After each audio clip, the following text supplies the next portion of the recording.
আমার দল আমি চাইবো, যেহেতু আমি এক মাস ধরে দলের হয়ে প্রচার করেছি, আমি চাইবো আমার দল আবার সরকার করুক। ভোট কে কাকে দিচ্ছে সেটা তো আমি ওই ভগবান, রাজনীতির ভগবান নই। কেন্দ্রীয় বাহিনীর বেশ কড়াকড়ি বা বাড়াবাড়ি চোখে পড়েছে আজকে।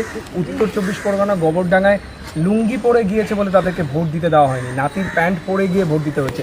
নির্বাচন কমিশন যদি ধর্মটাকে মাথায় রাখে, সিআরপিএফ এর মতন এমন একটা প্রতিষ্ঠান, এমন একটা এজেন্সি, তারাও যদি কে কোনটা পড়ছে কাপড় দেখে তাকে ভোট দিতে দেবে না, এটা তো অন্যায়। মাথা তুলে কেউ সম্মান করে, মাথায় টুপি পরাটাও আমরা সম্মান করি, এটা তো আমাদের দেশের কালচার, এটাই তো আমাদের অহংকার।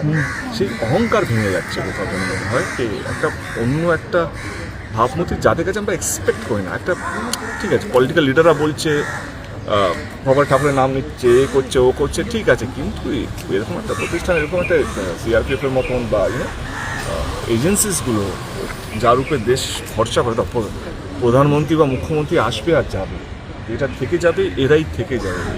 ইসি বলো বা সিআরপিএফ বলো বা ইডি সিবিআই, এরাই তো থাকবে। নেতারা আসবে যাবে, মুখ্যমন্ত্রী আসবে যাবে, প্রধানমন্ত্রী আসবে যাবে, কিন্তু দেশ তো চালায় এরাই, ডেমোক্রেটরাই তো দেশ চালায়।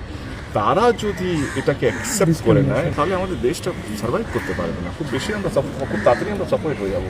এটা তোমরা কীভাবে নেবে আমার অনুরোধ। দেশ কিন্তু নেতারা চালায় না, শুধু দেশ চালায় কিন্তু ব্যুরোক্রেটসরা, ডেমোক্রেটসরা। তারা যদি দেশটাকে এইভাবে ধর্মকে নিয়ে ভাগ করে না, তাহলে দেশের যেই নেতা আসুক না কেন, সে দিদি থেকে আসুক বা দাদা থেকে আসুক, বিজেপি থেকে আসুক বা কেন্দ্রীয়, দেশটা কিন্তু খুব একটা খারাপ দিকে যাচ্ছে।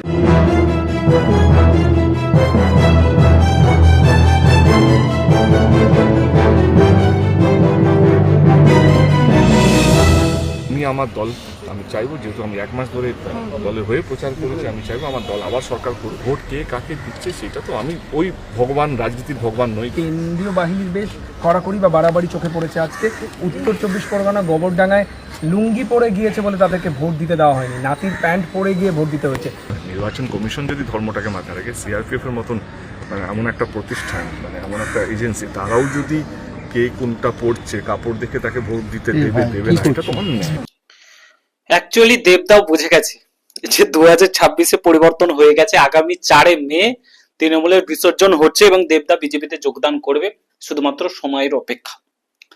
এটা দেবদা বোঝা যাচ্ছে, কথাবার্তার মধ্যেই বোঝা যাচ্ছে। বলছে না যে মুখ্যমন্ত্রী আসবে যাবে, প্রধানমন্ত্রী আসবে যাবে, বুঝে গেছে যে তৃণমূল সরকার সীমিত, তৃণমূল সরকারের সময় সমাপ্ত হয়ে গেছে। আর কিছু দিনের অপেক্ষা, আর 2-3 দিনের অপেক্ষা, তারপরেই তৃণমূল কংগ্রেসের বিদায় যে ঘন্ট, বিদায় যে সময় একদম হয়ে গেছে, অলরেডি বিদায় হয়ে গেছে। তার জন্য না, অফিসিয়ালি ভাবে যে বিদায়টা, সেটা 4 মে হবে, সেটা দেবদা বুঝে গেছে। আর দ্বিতীয়ত যে কথাটা বললো দেবদা, সেটা হচ্ছে যে সিআরপিএফ এর কথা বললো, বিএসএফ এর কথা বললো, মেরেছে ধরেছে। আশা করি ব্যাপারটা দেখেছি। তারা একটা জায়গায় জমায়েত হবে। দেখো, ভোট হয়েছে পশ্চিমবাংলার সর্বপ্রথম শান্তিপূর্ণভাবে এবার হয়েছে। কার মদতে? নির্বাচন কমিশন, জ্ঞানেশ কুমার, সেন্ট্রাল ফোর্সের মদতে কিন্তু এই ভোটটা শান্তিপূর্ণভাবে হয়েছে। না হলে কিন্তু ভোটটা শান্তিপূর্ণভাবে হতো না। এর আগে বহুবার ভোট হয়েছে, খুনাখুনি, মারামারি, কাটাকাটি, এগুলো হয়েছে, আমরা প্রত্যেকে জানি। এবার ভোটটা কিন্তু সিআরপিএফ বিএসএফ এর জন্য। তাদেরকে দোষারোপ করা মানে এটা বুঝে নিতে হবে যে তৃণমূল কংগ্রেস দুর্নীতি করতে পারেনি, তার জন্য দোষারোপ করছে। তৃণমূল কংগ্রেস ছাপ্পাবাজি করতে পারেনি, তার জন্য কথা বলছে। দেবদাও যে এই কথাটা বলবে আমরা সত্যি ভাবার বিষয়। তাদের জন্যই আজকে ভোটটা হলো। আর যারা লুঙ্গি বাহিনী গিয়ে ঝামেলা করার চেষ্টা করা হয়েছিল, ঝামেলা করতে গেছিল, ঠিক আছে, লুঙ্গি পরে ভোট দিতে দেয়নি, না তো এই দিতে দেয়নি, তারা লুঙ্গি পরে ঝামেলা করতে যাবে, টুপি পরে ঝামেলা করতে যাবে, তাদেরকে পুজো করবে, ধূপধুনো দিয়ে পুজো করবে? অবশ্যই অ্যাটাক করবে, মারবে, পিটবে। কেন ঝামেলা সৃষ্টি করতে দেবে? নিশ্চয়ই ঝামেলা করার সৃষ্টি করতে গেছিল, তার জন্য সিআরপিএফ জওয়ানরা মেরেছে। তারা পক্ষপাতিত্ব কোনোদিনও করেনি। পক্ষপাতিত্ব যদি আজ পর্যন্ত করে থাকতো, তাহলে তৃণমূল কংগ্রেস কবেই সমাপ্ত হয়ে যেত।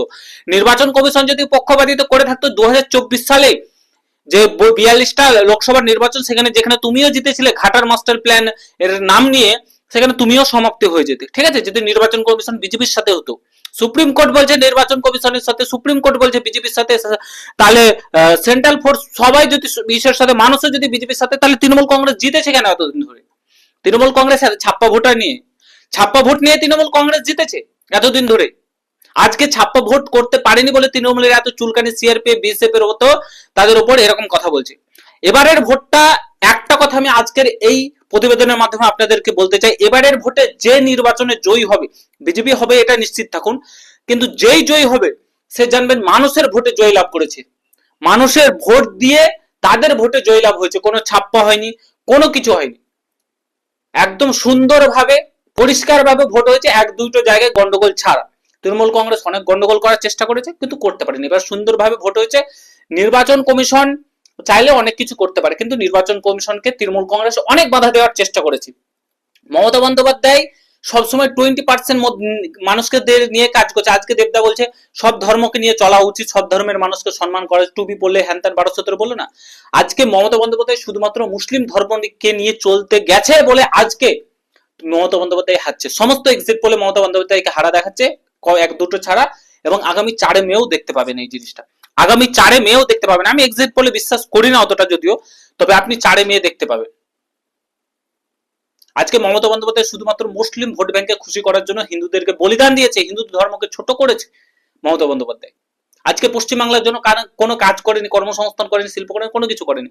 তার জন্য আজকে পশ্চিমবাংলার মানুষ ক্ষিপ্ত। এমনি এমনি ক্ষিপ্ত না পশ্চিমবাংলার মানুষ, এমনি এমনি ক্ষিপ্ত না। দেবদা, আমি তোমাকে বলে দিতে চাই, আমি জানি এই বিষয়টা, যে আগামী 2026 বিধানসভা নির্বাচন শেষ হয়ে গেছে, ভোটের দিনক্ষণ আর 4 মে ফল ঘোষণা হবে। আগামী 1 বছরের মধ্যে হয় তুমি তৃণমূল কংগ্রেস ছেড়ে বিজেপিতে যোগদান করবে, নয়তো তুমি রাজনীতি ছেড়ে দেবে। জানি এবার দাঁড়াতে তোমার ইচ্ছা হয়নি, 2024 লোকসভা নির্বাচনে ভোটে দাঁড়াবার কোনো ইচ্ছা ছিল না, তোমাকে জোর জবরদস্তি দাঁড় করানো হয়েছে, ঠিক আছে, নাহলে তুমি কাজ করতে পেতে না। এমনিতে তুমি কাজ করার সময় কাজ করতে, যখন তোমার ফিল্ম রিলিজ হয়, এই কুণাল ঘোষ, ব্রাত্য বসু, এরা নিজের দলের হয়ে তোমাকে কাটি করে, ঠিক আছে, তোমাকে ভোট করতে করতে দেয় না, ফিল্ম রিলিজ করতে দেয় না, অনেক কিছু মন্তব্য করে। এবার তুমি যদি তৃণমূলে না থাকলে হয়তো ফিল্মগুলো রিলিজ করতে দিত না, কাজ করতে দিত না, যেমন বিজেপির কর্মীদেরকে করতে দেয় না এখন বর্তমানে। তো এই হচ্ছে বর্তমান পরিস্থিতি পশ্চিমবাংলার, ঠিক আছে। তো এবার পরিবর্তন হচ্ছে, পরিবর্তন হয়ে গেছে। আগামী 4 মে লিখে রাখুন, স্ক্রিনশট নিয়ে রাখুন, ভিডিও সেভ করে রাখুন, বিজেপি ক্ষমতাতে ফিরছে।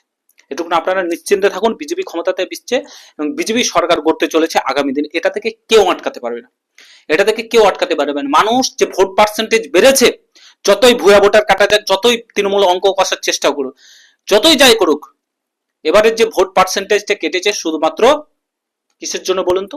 ভোট পার্সেন্টেজ যে বেড়েছে শুধুমাত্র পরিবর্তনের জন্য। মানুষ বাইরের রাজ্য থেকে এসে ভোট দিয়েছে, বিদেশ থেকে এসে ভোট দিয়েছে শুধুমাত্র পশ্চিমবাংলাকে বাঁচানোর জন্য, পশ্চিমবাংলাকে বাঁচানোর লড়াই। আজকে এই পশ্চিমবাংলাটাকে ভারতবর্ষ থেকে বিভক্ত করতে চাইছে। আজকে এই পশ্চিমবাংলায় চীনের নজর রয়েছে, আজকে এই পশ্চিমবাংলায় পাকিস্তানের নজর রয়েছে, আজকে এই পশ্চিমবাংলায় বাংলাদেশের নজর রয়েছে। আজকে ওরা চাইছে পশ্চিমবাংলায় তৃণমূল সরকার জিতুক, চাইছে, তাতে তাদের সুবিধা হবে, ভারতবর্ষটাকে ধ্বংস করার জন্য তাদের সুবিধা হবে।